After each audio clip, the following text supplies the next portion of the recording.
भगवान का कथा सुनना माने कान के द्वारा पूजा हो गया, झाड़ू लगाना हाथों का पूजा हो गया, घर से चलकर के यहाँ तक आना ये चरण का पूजा हो गया, भगवान के चरित्र को बोलना ये मुख का पूजा हो गया, सबका दर्शन करना कि वो चलता फिरता भगवान है। मंदिर में जो भगवान है ना वो चलता है, वो अचल है। हम सब चंदा चिट्ठा करके वो भगवान को स्थापन किया जयपुर से काशी से मूर्ति ला करके, वो है अचल भगवान। अचल भगवान क्या है ना समाज जनता, कोई बुखार में हॉस्पिटल में ले गया, आपका घर में बूढ़ी माता है, वृद्ध पिता है, चल नहीं सकते, आप उसको लेकर के हॉस्पिटल में पहुंचा दिया, दवाई गोली दे दिया, उसका पूजा हो गया। कोई ठंडा में ठुठुर रहा है, आप उसको कंबल उड़ा दिया, ये उसका पूजा हो गया। कोई गरीब घर की कन्या है, आप उसके शादी में 100 रुपया 500 रुपया दान कर दिया, इसकी पूजा हो गया। देखो हमारे शास्त्र में दिया गया, ध्यान देना। नमस्कारम प्रियम भानु, भानु माने सूर्य, भगवान सूर्य को आप जितना प्रणाम करेंगे, खड़े होकर प्रणाम करो, लेट के प्रणाम करो, दंड प्रणाम करो, सूर्य प्रणाम करो, सूर्य नमस्कार, सूर्य भगवान को जितना प्रणाम करेंगे ना वो देखते हैं, वहीं से देखो कैसे प्रणाम कर रहा है। वो भगवान सूर्य को प्रणाम बहुत प्रिय है। और जलाभिषेकम प्रियम शिव, भगवान शिव जी को जल प्रिय है। शिव जी के ऊपर खूब जल डालो, दूध से स्नान कराओ, दही से, पंचामृत से, गोमूत्र से खूब जल डालो, वो इतना खुश होते हैं। और मोदकम प्रियम गणेश, ये शास्त्रों का वचन है, भगवान गणेश को लड्डू प्रिय है। मोदकम प्रियम गणेश, गणेश जी को लड्डू बहुत प्रिय है। और अर्चना प्रियम भवानी, अर्चना माने पूजा, फूल चढ़ाओ, तुलसी चढ़ाओ, बेलपत्र चढ़ाओ, बार बार चढ़ाते जाओ फूल, जितना रंग बिरंगे फूल हो। ओम ऐं ह्रीं क्लीं दुर्गाय नमो नमः, ओम भगवती नमो नमः, ओम विषहरा दिव्यै नमो नमः, ओम छठी दिव्यै नमो नमः। इस प्रकार बोल बोल करके अच्छा अच्छा फूल, रंग बिरंगे फूल जितना चढ़ाएंगे माता भवानी इतना प्रसन्न होंगी। और भगवान विष्णु कैसे प्रसन्न होते ध्यान देना। परोपकारम प्रियम विष्णु, आप जितना दूसरे का उपकार करेंगे इतना भगवान विष्णु प्रसन्न होंगे। आप सोचेंगे जो अगरबत्ती धूप बत्ती चढ़ा करके हम सोचेंगे चलो भगवान को हम अगरबत्ती धूप बत्ती चढ़ा दिया और भगवान हमारी काम करेगा। कई व्यक्ति सोचते हैं भगवान को हम अगरबत्ती धूप बत्ती चढ़ा दिया हम बैठ रहेंगे भगवान हमारे काम करेंगे। नहीं, आप जितना दूसरे का उपकार करेंगे, गरीब कोई भूखा है उसको रोटी खिला दिया, कोई घर में वृद्ध माता पिता है कभी लड्डू दे दिया, कभी रसगुल्ला खिला दिया, कभी अंगूर खिला दिया, उनका आत्मा प्रसन्न। कोई ब्राह्मण है, कोई साधु है, कोई सन्यासी है, उनको खिला दिया। आप हम लोग को पिंडदान में जैसे भोजन कराते हैं, क्यों कराते हैं? कोई साधु संतों को भोजन क्यों कराते हैं? क्यों? आपके दिए हुए खीर पूरी सब्जी जो भी रोटी आप खिलाया कोई ब्राह्मण को, साधु सन्यासी को, और आपका दिया हुआ रोटी सब्जी खीर उसके शरीर में जाकर के खून बनता है, रक्त बनता है, और उसी खून से उसी रक्त से वो जो भी भजन करेगा, जो भी भागवत रामायण गीता पाठ करेगा, जो हवन करेगा, जो गायत्री मंत्र जाप करेगा, जो भी पूजा करेगा, उसी का लाभ उसी व्यक्ति को मिल जाएगा जो उसको भोजन नहीं कराया है। सुधा, ये शास्त्रों का विधान है। न चाहने पर भी भले वो कितना भी भजन करे, वो सोच रहा है मैं भजन कर रहा हूं, परंतु वो किसका भोजन कर रहा है, किस व्यक्ति का भोजन करके भजन कर रहा है, ये मुख्य है। इसलिए ये वृंदावन में, अयोध्या में, ये जो प्रयागराज में ये सब बड़े बड़े सेठ लोग, अंबानी है, कभी जो भी बड़े बड़े आदि आदि सब जाएगी, जो लंगर लगाते हैं वो इसी कारण ही लगाते हैं।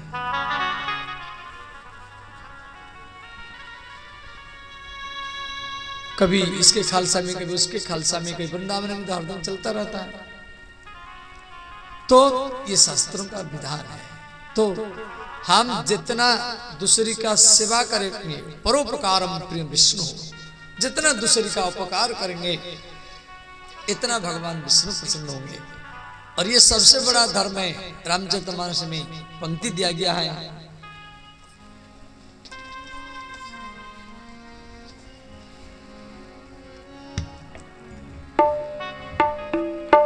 परहित सरिस धर्म नहीं भाई,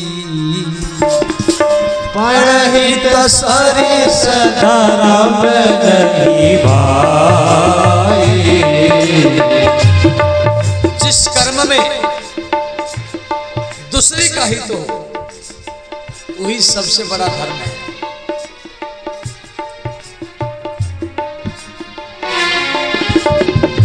परहित सरिस धर्म नहीं भाई, परहित सरिस धर्म नहीं भाई। पर पीड़ा सम नहीं अधमाई, पर पीड़ा अधमहिनाई। पर पीड़ा सम नहीं अधमाई, पर पीड़ा सम नहीं अधमाई। राधे राधे गोविंद गोविंद राधे, राधे राधे गोविंद गोविंद राधे। राधे गोविंद गोविंद राधे, राधे राधे गोविंद गोविंद राधे।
भागवत कथा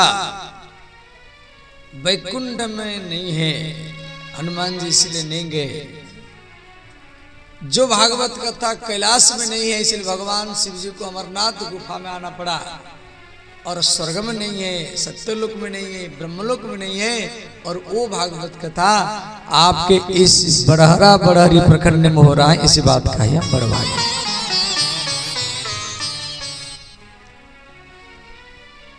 देखो भागवत, श्रीमद् भागवत भगवान वेद व्यास श्रीमद् भागवते 335 अध्यायाः सम्यक् रूपेण विरचितवन्तः। माने संपूर्ण भागवत में 335 अध्याय। प्रथम स्कंदे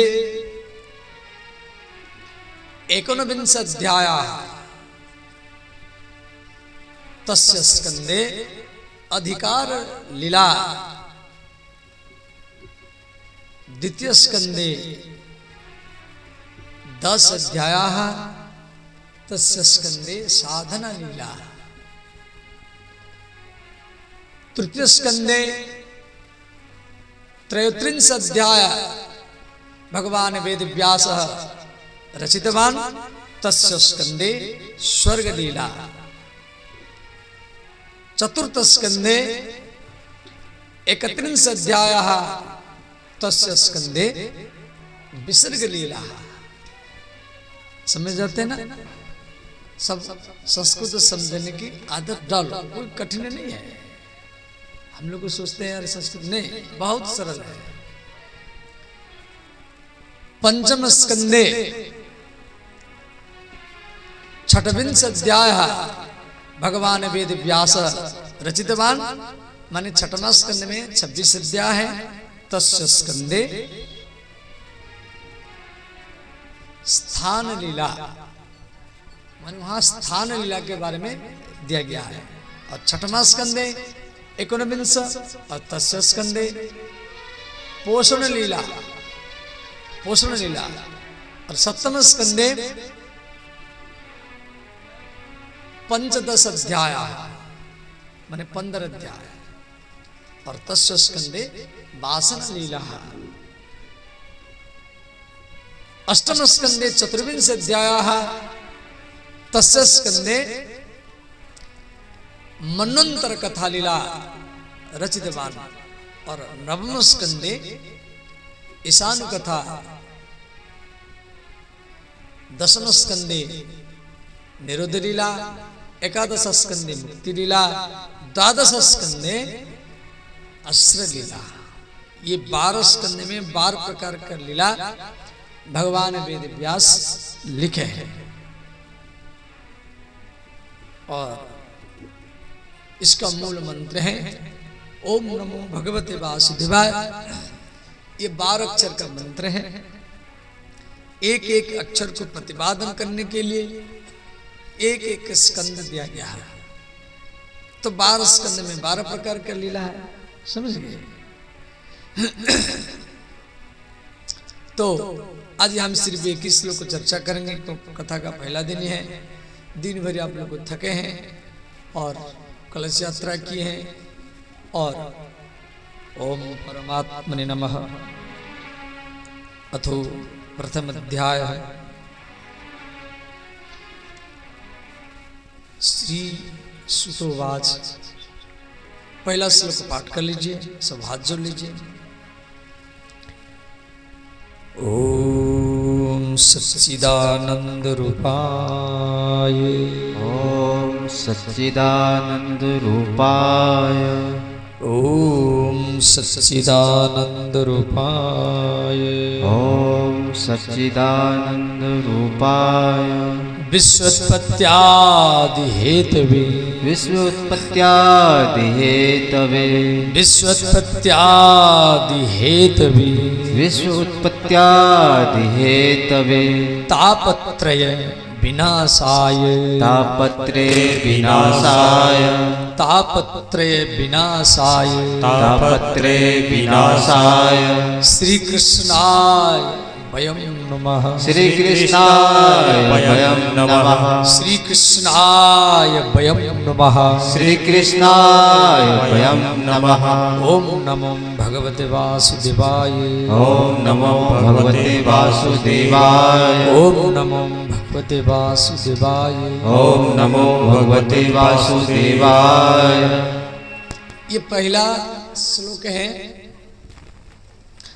अत्र श्लोके भगवान वेद व्यास भगवत स्वरूप सम्यक रूपेण वर्णिता। माने इस श्लोक में भगवान का स्वरूप का वर्णन दिया गया है। ये 32 अक्षर का श्लोक है। पहला लाइन में 16 अक्षर और दूसरा लाइन में भी 16 अक्षर है। छंदबद्ध है। तो पहला क्या है? सच्चिदानंद रूपाय। ये 8 अक्षर हो गया। विश्वोत्पत्त्यादि हेतवे ये भी 8 अक्षर है। तापत्र विनाशाय ये भी 8 अक्षर है। और श्री कृष्णाय वयम नमः ये भी 8 अक्षर है। तो 8 चौक 32 हो गया। ये अनुष्टुप छंद में दिया गया है, 32 अक्षर का श्लोक है। अब इस श्लोक का अर्थ आप ध्यान देना। सच्चिदानंद रूपाय, भगवान का रूप क्या है ना, सत रूप है, चिद रूप है और आनंद रूप है। ये सारा ब्रह्मांड भगवान का रूप है, ध्यान देना। सारा ये टेंट हो, माइक हो, जनरेटर हो, पुरुष हो, स्त्री हो, ब्राह्मण हो, क्षत्रिय हो, वैश्य हो, शूद्र हो, मंच हो, या ये सरोवर हो, या ये बाजार हो, या पूर्णिया जिला हो, या पूरा बिहार हो, पूरा भारत हो, और पूरा पृथ्वी हो, और सारा ब्रह्मांड हो, ये भगवान का रूप है। मैं सेवक चराचर रूप स्वामी भगवंत, ये भाव आप रखेंगे ना, जो सारा ब्रह्मांड भगवान का रूप है, मैं सेवक हूं। और ये मैं सुना, मैं बोला, आप सुन लिए फिर भूल गए, फिर नहीं होगा, नहीं, ये आपको मन में बैठाना पड़ेगा कि सारा ब्रह्मांड भगवान का रूप है और मैं इनका सेवक हूं। जब ब्रह्मांड भगवान का रूप था तो आपका अड़ोसी पड़ोसी सब भगवान का रूप है। देखो आपको और के बात बता दे रहा हूं, जैसे ये पृथ्वी है और ऊपर में आकाश है। अभी आप लोगों में ये माने न्यूज में भी सुने होंगे, जिस सुनीता नाम की एक गुजरात की महिला जो अमेरिका में जन्म ली और वहाँ इंटरनेशनल स्पेस स्टेशन से और पृथ्वी पर समुद्र में उतरी और 4 ये व्यक्ति थे। तो कई बार हमें दिमाग में लगाते थे जो वहां से मात्र यहाँ से 403 किलोमीटर ऊपर पृथ्वी से आपके बड़ारी से 403 किलोमीटर ऊपर एक इंटरनेशनल स्पेस स्टेशन है। वहां व्यक्ति जाने के बाद में वो जैसे पानी में तैरता है ना, ऐसे व्यक्ति तैरता है। जैसे आप रोटी खाया, रोटी को धर दिया टेबल में, तो वहां ऐसा हवा में रोटी रख दो तो हवा में ऐसे रहेगा रोटी। क्यों? पृथ्वी का जो आकर्षण शक्ति है और सूर्य का महाकर्षण शक्ति दोनों का बैलेंस है। और वहां पर जो हमारा वैज्ञानिक लोग जाते हैं तो संपूर्ण पृथ्वी का चक्कर लगाने के लिए उनको मात्र 90 मिनट समय लगता है। एक दिन में 16 बार सूर्योदय वो लोग देखते हैं और सूर्यास्त एक दिन में 16 बार। अच्छा, हम लोगों का ये सोच रहता है आकाश में तारा है, इसके नीचे नहीं, ये पृथ्वी के नीचे भी आकाश है, ध्यान देना। यहां से 12,005 किलोमीटर पृथ्वी का जो रेडियस है 12,005 किलोमीटर है उसका जो और 12,005 किलोमीटर के बाद में ऊपर जितना आकाश है वो पृथ्वी के नीचे उससे और ज्यादा आकाश है। जितना सब आप ग्रह नक्षत्र, पृथ्वी सूर्य के चारों तरफ घूमता है, सूर्य निहारिका के चारों तरफ घूमता है, फिर वो छायापथ के चारों तरफ घूमता है। ऐसा अनंत सूर्य है, अनंत ब्रह्मांड है, और उसी में हम भारत के बालू के बराबर नहीं है। और ये सब हमारा भागवत में पहले पंचम स्कंद में दिया गया है।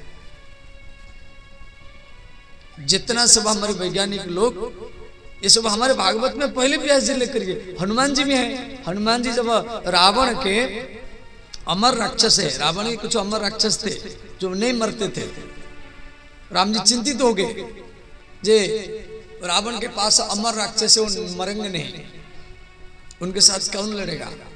तो हनुमान जी राम जी को बोले, भगवान मैं लड़ूंगा, मैं तो भी अमर हूं। तो लक्ष्मण जी बोले, आप कब से अमर है?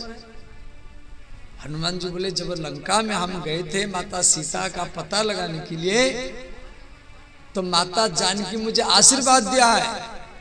क्या? अजर अमर गुण निधि सुत हो, तात रघुनायक कर छो। राम सिया राम जय जय राम। राम सिया राम जय जय राम। ओ मंगल भवन अमंगल हारी, द्रवहु सुदशरथ जी रे बिहारी। राम सिया राम जय जय राम। राम सिया राम जय जय राम। तो माता जानकी भी हनुमान जी को बोली है अजर अमर गुण निधि सुत हो। ये हनुमान, ये हमारा आशीर्वाद है, आप अजर माने बूढ़ा नहीं होंगे। अजर शब्द का अर्थ बूढ़ा, और अमर, और आपका मृत्यु भी नहीं होगा। तो हनुमान जी राम जी को बोले भगवान मैं भी तो अमर हूं, तो मैं उनका सामना करूंगा। तो राम जी बोले ठीक है आप जाइए। तो रावण के जितना सब अमर राक्षस थे वो हनुमान को घेर लिए। हनुमान जी अकेले। हनुमान जी सोचे देखो इनको मारेंगे तो ये मरेंगे नहीं, हमें इनको गदा में मारेंगे, तलवार से मारेंगे, मरेंगे नहीं, इनको मारने दीजिए। हनुमान जी बीच में खड़े हो गए। ये जितना अमर राक्षस थे हनुमान जी को मारते रहे, खूब मारते रहे, कोई गदा में, कोई तलवार से, कोई भाला में, और हनुमान जी का शरीर तो वज्र है। और हनुमान जी को लग रहा है जो मुझे कोई तेल मालिश कर रहा है। अंतिम में जो मारते मारते सब थक गए, हनुमान जी क्या किए, सबको पूंछ में बांधे, सबको पूंछ में बांध करके सीधा आकाश में उड़े, और उड़ते हुए 4 से 3 किलोमीटर ऊपर लेके छोड़े। और वो राक्षस अभी भी आकाश में घूम रहे हैं, वो भी नीचे आ नहीं पा रहे हैं, वो नीचे आ नहीं पा रहे। जो कथा रामचरितमानस में गोस्वामी तुलसीदास जी लिखे, और भागवत में तो है ही पंचम स्कंद में हमारे व्यास जी लिखे। तो हमारी ऊपर में जितना आकाश है उससे ज्यादा आकाश है पृथ्वी के नीचे है सदा। तो सारा ब्रह्मांड इस सत्य में बंधे हुए, सच्चिदानंद रूपाय। भगवान सूर्य को प्रेत कर रखे, आपको लाइटिंग करना है, वो अपना सत्य में बंधे हुए। तो जो सच बोलता है वो भगवान को सबसे ज्यादा प्रिय होता है, इसलिए सब कुछ सच बोलना है, मधुर बोलना है और कम बोलना है। सच बोलो, मीठा बोलो और कम बोलो, और वही व्यक्ति भगवान को सबसे ज्यादा प्रिय होता है। वो व्यक्ति, चलो भगवान की बात छोड़ो, वो माता पिता को भी सबसे अच्छा लगता है, वो परिवार में भी सबको अच्छा लगता है, पड़ोसी पड़ोसी को भी अच्छा लगता है। और जो हरदम बोलता ही रहता है या सच नहीं बोलता है, झूठ बोलता है, मिथ्या बोलता है। देखो झूठ का अर्थ क्या है? एक प्रश्न है, झूठ किसको बोलते हैं? झूठ माने छुपा हुआ सत्य का नाम ही झूठा है, छुपा हुआ सत्य का नाम ही मिथ्या है। तो मिथ्या में, झूठ में सत्य छुपा हुआ रहता है, वो मिटता नहीं है। तो सत्य कौन है? भगवान है। आप सच बोल रहे हैं माने आपके मुख से स्वयं भगवान निकल रहे हैं। जो सच सुन रहा है माने उसके कान में भगवान ही प्रवेश कर रहे हैं। भागवत का पहला श्लोक, सत्यम रूपाय चिद रूपाय आनंद रूपाय सत चिद आनंद सच्चिदानंद रूपाय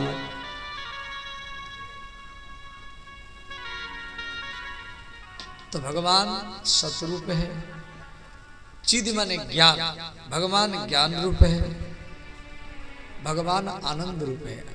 अच्छा, हम लोगों का अंदर में सोच रहता क्या, जब भगवान बंसी लेके आएंगे तभी हम समझेंगे भगवान दर्शन दिया, भगवान त्रिशूल लेके आएंगे तो हम समझेंगे भगवान का दर्शन हुआ, धनुष लेके आएंगे तो हम समझेंगे भगवान का दर्शन हुआ। नहीं, ये भगवान का सामान्य दर्शन है। भगवान तो मंदिर में ही है, दर्शन दे रहे हैं 24 घंटा। क्या भगवान को दर्शन करने के बाद में आपको काम करना नहीं पड़ेगा कि रोटी खाना नहीं पड़ेगा? श्री रविदास जी इसी कलयुग में कई बार भगवान को दर्शन किए, फिर भी वो जिंदगी भरी चमड़ा काटते थे बाजार में बैठ करके। उनके घर में कई बार भगवान राम आए, फिर भी वो चमड़ा काटते थे, जूता पालिश करते थे। उससे जो रुपया मिलता था उसमें साधु संतों को पवाते थे। श्री कबीरदास जी वो कपड़ा बनाते थे, वो जुल्हा थे, और उनके घर में भी कई बार भगवान आए, राम जी आए, तो क्या वो कपड़ा बेचना छोड़ दिए? श्री मीराबाई, श्री नामदेव जी, श्री जेनाबाई कंडा थापती थी। कंडा को माने गोईठा, जिसको आप बोलते गोईठा, वो गोईठा बनाती थी हाथ में, और उसको वो राम राम कह करके गोईठा थापती थी। दिन भरी कंडा थापना, राम राम बोल करके थापना। एक बार उसके गोईठा को कोई चोरी करके ले गया, तो जनाबाई जाकर के मुखिया जी के पास शिकायत किया, कहा मुखिया जी मेरे गोईठा को ले गया है। तो मुखिया जी बड़े भक्त थे, वो क्या कि सारा समाज को इकट्ठा किए और बोले मेरे ग्रामवासियों, हमारे गांव की एक महिला भगवान की भक्त है, वो बेचारी गोईठा थापती हैं, कंडा थापती हैं, और उन कंडा को लेकर के बाजार में बेचती हैं, और उसी से जो रुपया मिलता है आटा दाल चावल सब्जी खरीद करके लाती हैं। कोई साधु संत ब्राह्मण आता है उसको भी पवाती हैं, बाद में पाती हैं, और उसकी गोईठा को कोई चोरी करके ले गया। वो बेचारी आज क्या कैसे जीविका चलाई? वो क्या करती थी, उसके घर में कोई गैया भैंस नहीं है, जो आवार गैया गोबर करती थी, उनके कंडा, उनके गोबर को वो गोईठा बनाती थी। कंडा, जिसको कंडा बोलते, बिहारी भाषा में गोईठा बोलते, परंतु बिहार में लंबा लंबा गोईठा होता है और कंडा गोल गोल होता है। तो मुखिया जी जब पंचायत किए तो गांव का लोग कुछ नहीं बोले, शांत रहे। तो जैनाबाई ने कहा मुखिया जी एक काम करो, मुझे जहां जहां बिटोरा है, गांव में जहां जहां बिटोरा है, जहां कंडा रखते हैं, मुझे वहां ले चलो, मैं अपनी कंडा को गोईठा को पहचान लूंगी। तो जैनाबाई क्या की, गांव में जहां जहां बिटोरा है कंडा, वहां गई। वो क्या करती थी, वो कंडा को ऐसे कान में लगाती थी, ऐसे कान में लगाती थी, और जिस कंडा से राम राम कृष्ण कृष्ण आवाज सुनाई देता था, विठ्ठल विठ्ठल आवाज सुनाई देता था, क्यों महाराष्ट्र में राम को विठ्ठल बोलते हैं, विठ्ठल माने भगवान का नाम ही विठ्ठल है। तो वो कंडा को वो अलग करती थी। तो मुखिया जी बोले जैनाबाई ये कंडाओं को तो कान में क्यों लगाती हैं? तो जैनाबाई बोली मुखिया जी, जिस कंडा से, जिस गोईठा से राम राम आवाज सुनाई देगा, विठ्ठल विठ्ठल आवाज सुनाई देगा, वो कंडा मेरा है, इसलिए मैं कान में लगाती हूं। अब मुखिया जी उसके कंडा को कान में लगाया और मुखिया जी को भी सुनाई दिया, और गांव के लोग को वो भी सब कान में लगाए, सबको सुनाई दिया। गांव के लोग उसको छोटे नजर में देखते थे, ये कंडा बेचती है, लाती है, बेचती हैं। और जितना गांव के लोग थे सब जैनाबाई को प्रणाम किए, बोले जैनाबाई अब इन कंडा को तो हम बाजार जाने नहीं देंगे। सब लोग क्या किए, वो कंडा को माने घर घर में लेकर की और उसका आरती पूजा पाठ ही करने लगे सुधा। तो जैनाबाई को कई बार, उसकी कथा तो बहुत लंबा है, कभी वो बूढ़ी जब हो गई और कंडा को सिर पर उठाते समय वो गिर जाते थे। एक बार बूढ़ी हो गई, घर में कोई नहीं है, बेचारी ऐसे ही है, विधवा है, और कंडा को लेती हैं, गिर जाती हैं, फिर उठाती हैं, फिर गिर गई, फिर दूसरी तीसरी बार फिर गिर गई। मन में चिंतित है, जब मैं बाजार में कैसे जाऊंगी, और आज यदि कंडा नहीं बेचूंगी तो साधु संत मेरे घर में भूखे रहेंगे, अतिथि भूखे रहेंगे। रोने लगी। तो उस समय भगवान श्री कृष्ण एक ग्वारिया का रूप बना करके आए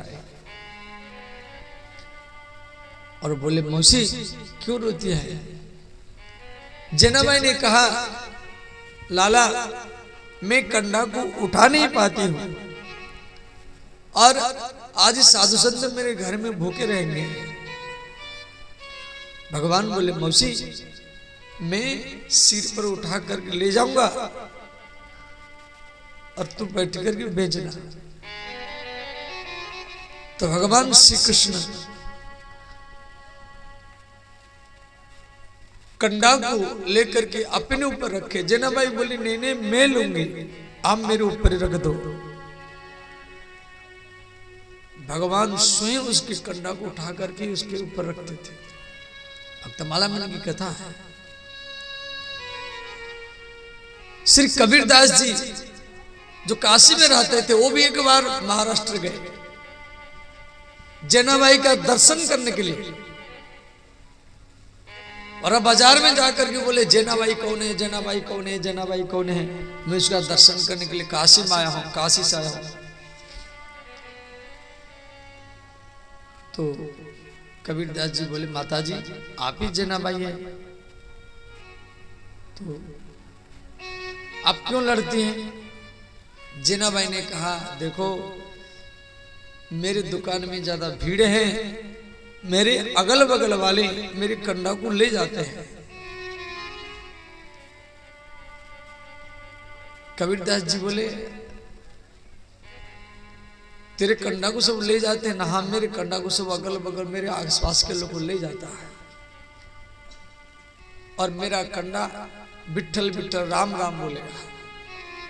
और कबीरदास जी को भी विठल विठल राम राम सुनाई दिया। तो मेरे कहने का अर्थ है, जो भगवान को पाने के बाद में आपको काम करना नहीं पड़ेगा, ये जो सोच है ये बड़ा भूल है। भगवान को पाने के बाद में आपको बड़ा आराम में रहना पड़ेगा, काम करना पड़ेगा। कर्म, क्यों कर्म ही ईश्वर है, कर्म ही राम है, कर्म ही शिव है, कर्म प्रधान विश्व करी राखा। इसलिए हम कर्म करते रहें और सत्य का आचरण करते रहें।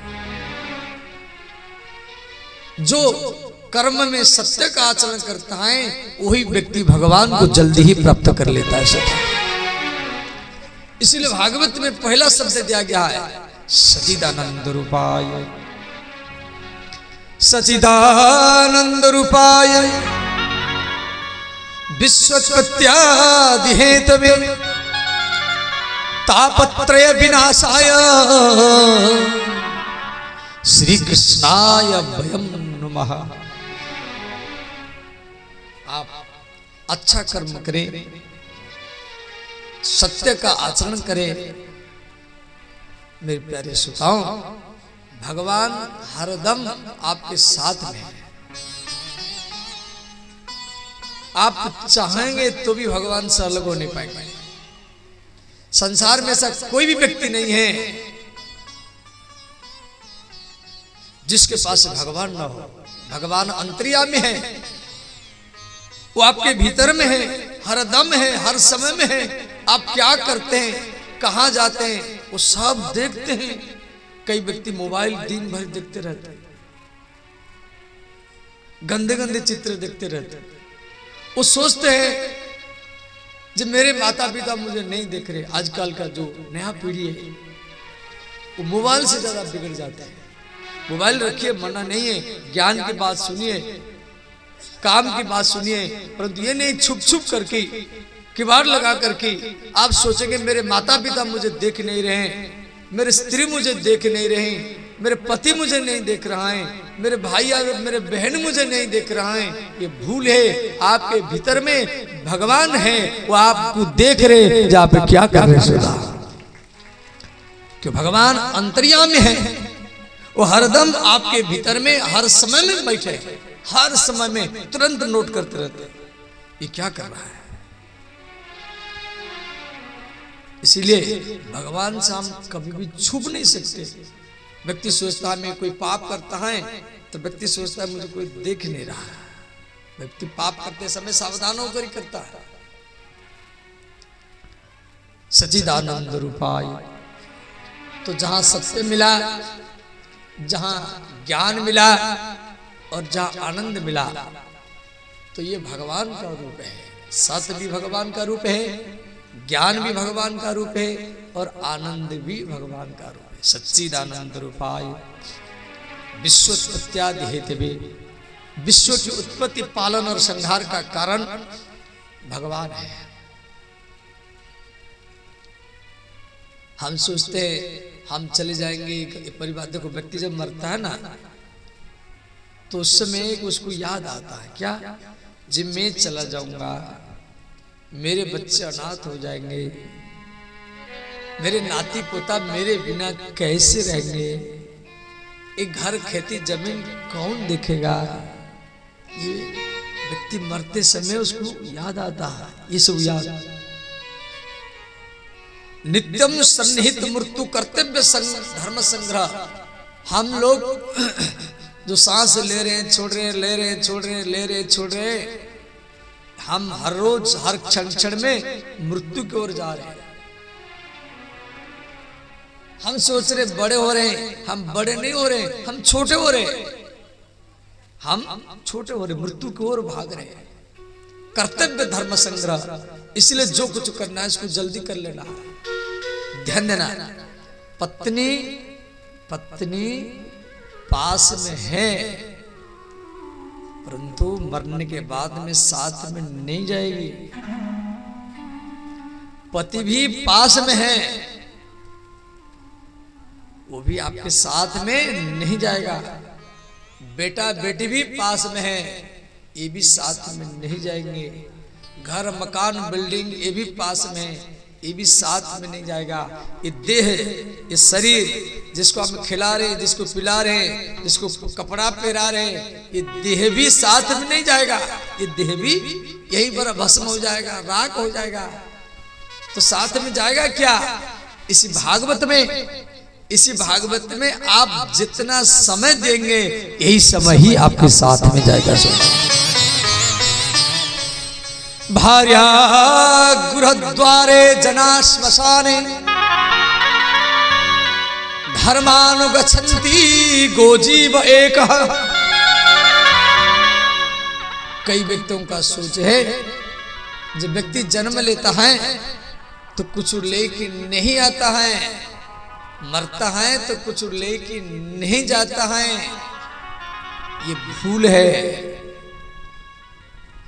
ये सामान्य ज्ञान है। धन संपत्ति को लेके नहीं आता है और धन संपत्ति लेके नहीं जाता है, परंतु लेके आता है, लेके जाता है। इस श्लोक में व्यास जी लिखे, उसका जो कर्म है, उसके जो संस्कार है, वो भागवत में बैठकर के जो ज्ञान इकट्ठा किया है, वो भागवत में बैठकर के जो भक्ति और वैराग्य इकट्ठा किया है, वो जो पूजा किया है, वो जो गरीबों का सेवा किया है, और वो संस्कार उसके साथ में जाएगा। धर्मानुगच्छन्ति गो जीव एक, उसका जो धर्म ये उसके साथ में जाएगा और उसी के द्वारा उसको अगला शरीर मिलेगा, अगला माता पिता मिलेगा, अगला गांव मिलेगा, अगला परिवार मिलेगा।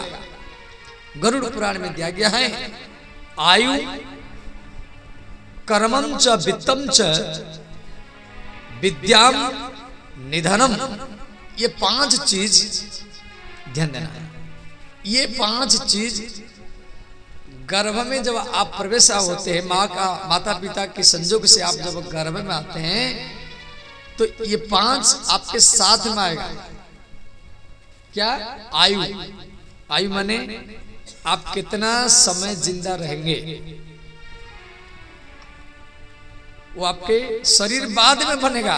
पहले खोपड़ी बनता है, पहले संस्कार बनेगा, उसके बाद में 2-2.5 महीना में फिर वो धीरे धीरे शरीर बनेगा। पहले कललम ते करात्रेणम पंचरात्रेण बुध बुदाम, 10 दिन में बेर के समान, फिर उसके बाद में आपका शरीर बनेगा, फिर धीरे धीरे सारा देह बन जाता है। तो पहला आपका कर्म बनेगा, आप कितना साल जिंदा रहेंगे। पूरा जीवन में कई करोड़ सांस लेंगे, ये फिक्स हो जाता है। अब हम सांस ले रहे छोड़ रहे, ले रहे छोड़ रहे, और अगला सांस लेंगे या नहीं लेंगे ये हमारे हाथ में नहीं है। खाना पीना आपका हाथ में है, बोलना आपके हाथ में, परंतु सांस लेना छोड़ना, लेना छोड़ना ये आपके हाथ में नहीं है, ये भगवान के हाथ में है। इसीलिए कहा गया कालक्षेप न कर्तव्यम क्षीण वायु क्षिणे क्षिणे यमस्य करुणा नास्ति तस्मात् जागृत जागृत। गरुड़ पुराण में कहा गया कालक्षेप न कर्तव्यम। कालक्षेप का अर्थ समझाते, कल करूंगा, अगला महीना में करूंगा, 6 महीने के बाद करूंगा, अगला साल करूंगा। नहीं नहीं, जो अच्छा कर्म है उसको जल्दी करो। जो अच्छा कर्म है, जो भी मंदिर बनाना है, समाज की सेवा करना है, यज्ञ अनुष्ठान करना है, उसको जल्दी करो। कालक्षेप न कर्तव्यम, अगला महीना में करूंगा, अगले साल करूंगा, बुढ़ापा में करूंगा, ऐसा करना, ऐसा सोचना नहीं है।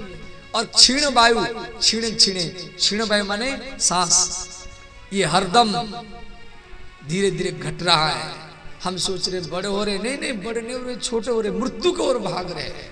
जितना सांस ले रहे छोड़े, ले रहे छोड़े, हर क्षण क्षण में हम मृत्यु की ओर भाग रहे हैं।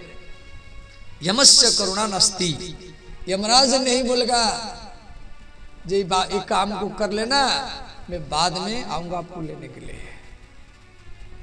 ऐसा नहीं। यमस्य करुणा नास्ति तस्मात् जागृत जागृत। इसलिए जल्दी करो, जल्दी करो। तो ये जो 5 चीजें क्या है ना, आयु कितना साल आप जिंदा रहेंगे, और कर्म आप जन्म लेने के बाद में क्या क्या कर्म करेंगे, वित्तम आपको कितना धन मिलेगा ये भी फिक्स हो जाता है। और विद्या आप कौन सा विद्या अध्ययन करेंगे, और निधनम च, और कब मरेंगे। ये 5 चीज आपके मृत्यु के साथ आ जाता है, जन्म के साथ आ जाता है। तो इसीलिए व्यक्ति जन्म लेता है तो कुछ लेके नहीं आता है, मरता है तो कुछ लेके नहीं जाता है। नहीं नहीं, उसका संस्कार आप जो भागवत में बैठकर के जो ज्ञान भक्ति वैराग्य इकट्ठा किया, ये नष्ट नहीं होगा।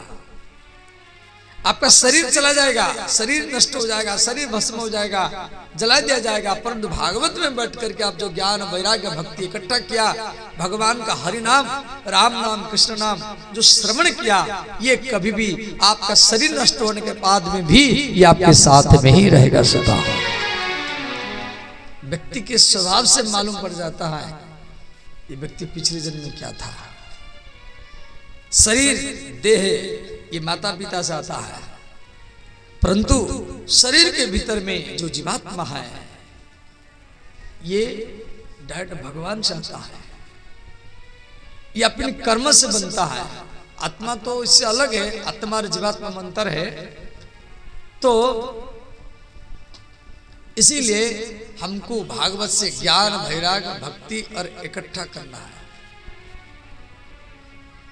शरीर बूढ़ा हो गया, चमड़ा सूख जाते हैं, दांत गिर जाते हैं, अब हम सोचते रहते अरे भजन करना है बुढ़ापा में करेंगे, अभी कौन करेगा, अभी तो विषय का भोग नहीं नहीं मेरे प्यारे श्रोताओं, यदि भजन का आदत आपको बचपन से नहीं पड़ा है, जवानी से नहीं पड़ा है, आप बुढ़ापा में भजन नहीं कर सकते। स्वयं जगत गुरु शंकराचार्य जी बोले हैं, परमे ब्रह्मणि कुपिना लग्नः बाल्यास्तावत क्रीडासक्तः। बचपन में खेलकूद में चला गया। तरुणास्तावत तरुणीसक्तः, जवानी में स्त्री के प्रति और पुरुष के प्रति आसक्ति में चला गया। और वृद्धास्तावत चिंतासक्तः, व्यक्ति जब बुढ़ापा में प्रवेश करता है उसको ज्यादा चिंता सताती सुताओ, मेरे बिना मेरे बच्चे कैसे रहेंगे, ये खेती कैसे होगा, बिजनेस कैसे चलेगा। परमे ब्रह्मणि कोपिना लग्नः भज गोविंदम भज गोविंदम गोविंदम भज मूढ़पते। इसलिए भजन जवानी से, बचपन से चालू होना चाहिए, बुढ़ापा में नहीं। बुढ़ापा में शरीर सूख जाएंगे, चमड़ा सब सूख जाएगा, दांत सब गिर जाएंगे, आंख को कम दिखाई देगा। तो आज a person who giving up the old garments and puts on new garments, like as the divine soul, soul माने आत्मा, giving up old material body माने शरीर जो ओल्ड हो गया, पुराना हो गया, and puts on new child body। तो इसीलिए हमको भजन करना है और जितना भी समय मिलता है एक नियम बनाना है जी। भले आप हनुमान चालीसा पाठ करें, भले आप गीता पाठ करें, रामायण पाठ करें, कुछ भी पाठ करें, या तुलसी में जल दे या शिवलिंग में जल डालेगा, कोई नियम होना चाहिए। तो सच्चिदानंद रूपाय विश्वोत्पत्त्यादि हेतवे तापत्रय विनाशाय। तो तीनों प्रकार के ताप, तीनों प्रकार के ताप क्या है ना, भौतिक ताप, दैविक ताप और दैहिक ताप। श्री कृष्णाय वयम नमः। तो भगवान के शरण में देखो बात बता रहा हूं, ध्यान देना। आप मंदिर में जाएंगे, अच्छा है मंदिर में जाइए। आप भले आप गाड़ी में जा रहे हैं, माने मोटरसाइकिल में, या कोई कार में जा रहे हैं, ट्रेन में जा रहे हैं, और रास्ता में कोई मंदिर पड़ा है, आप ये मोटरसाइकिल में जा रहे हैं, तो आप मोटरसाइकिल में बैठ कर के मंदिर के आसपास में ऐसे ही आप प्रणाम कर लिया, मन से प्रणाम कर लिया। भले आप मंदिर में नहीं गए और आपका वो प्रणाम भगवान के चरण में ही पहुंच जाएगा। श्रोता, भले आप साइकिल में जा रहे हैं, ट्रेन में जा रहे हैं, चलो ट्रेन जा रहा है वृंदावन के निकट में, तो वही ट्रेन में बैठ करके आप वृंदावन, जैसे आप प्रयागराज में तो वहाँ ब्रिज यही है, गंगा के ऊपर, यमुना के ऊपर है। अब बहुत लोग हर रोज 1000 ट्रेन जाता है दिल्ली, अब प्रयागराज जा नहीं पाया, संगम में जा नहीं पाया,